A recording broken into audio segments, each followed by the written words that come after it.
More Christians need to read the Old Testament. Because when you only read the New Testament, you can end up with a skewed perception of yourself and God. A lot of people cannot accept God because they think they're good. And if you think you're good, then why do you need saving? If you read the Old Testament, you'll understand we are not good.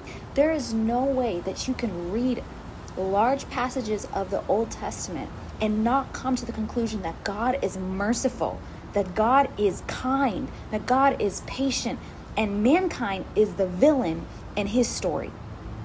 And when you start to see that Jesus died for the villain in his own story, you start to just come to God a little bit more correct.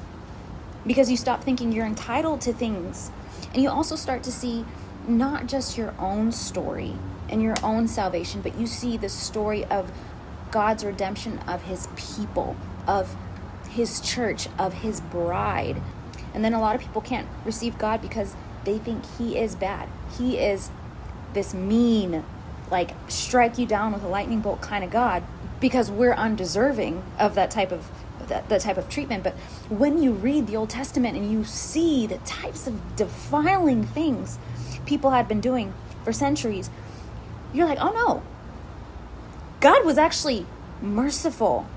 We consistently were faithless. We consistently turned to idols. We consistently turned to other gods. And he was patient, and he sent prophets, and he warned them time and time and time again. He did not stutter, and yet he was kind.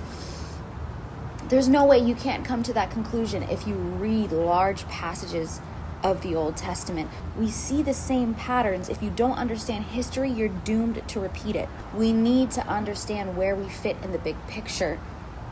And it makes a lot of things that are happening in the world right now make a lot more sense.